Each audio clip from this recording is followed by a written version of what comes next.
दुनिया में छोटा या बड़ा कोई नहीं होता है। बहुत स्वागत है आपका टीआर पूनिया यूट्यूब चैनल पे। आज से साप्ताहिक बातें लेकर मैं आपके सामने हमेशा आता रहूँगा। तो आज मैं आपको छोटे या बड़े के भेद से संबंधित ये बात सुना रहा हूँ। एक छोटे से कस्बे में एक शंभू नाम का शिल्पकार रहता था। वो पहाड़ों से बड़े बड़े पत्थरों को तोड़ के लाता और मूर्तियाँ बनाता और अपना रोज़गार चलाता। बहुत मेहनत करता लेकिन आमदनी बहुत कम थी।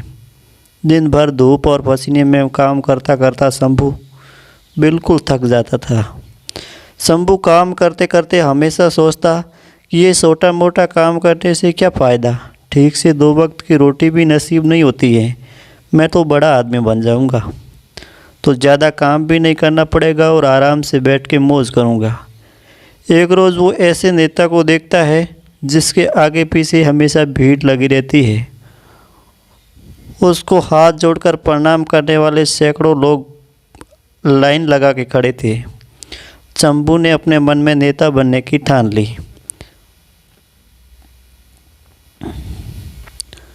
कुछ दिन बाद शंभू नेता बन गया। नेता बनने के बाद जब वो रैली कर रहा था तो धूप काफ़ी तीव्र थी। धूप की गर्मी वो सहन नहीं कर पाया और बेहोश होकर गिर पड़ा। होश आने पर उसने पाया कि बिस्तर पर वो लेटा हुआ था। बिस्तर पर लेटे लेटे सोच रहा था कि नेता से बलवान वो सूर्य है जिसकी गर्मी कोई सहन नहीं कर पाता। मुझे अब सूर्य बनना है। कुछ दिन बाद वो सूर्य भी बन गया। शंभू अब गर्व से चमकता रहता था और भीषण गर्मी पैदा करता। तभी उसने देखा एक मजदूर खेत में आराम से काम कर रहा था।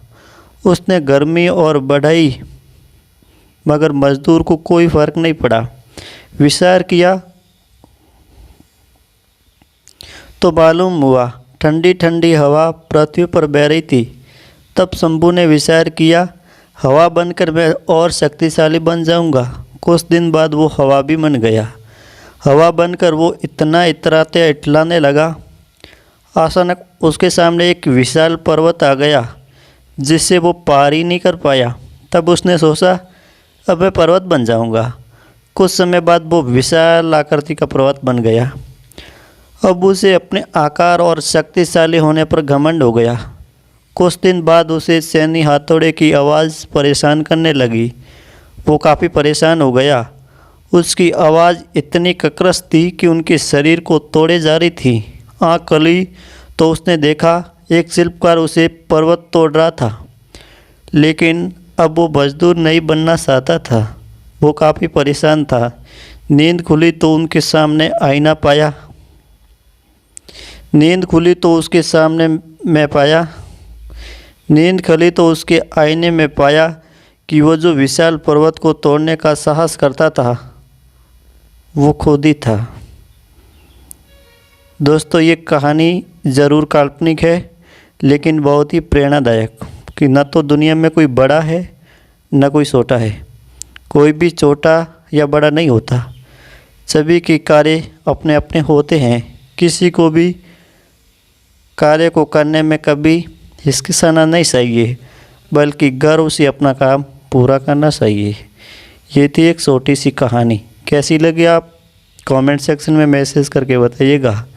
अगले सप्ताह ऐसी ही एक शानदार कहानी के साथ फिर हाजिर रहूँगा। अब दीजिएगा इजाज़त।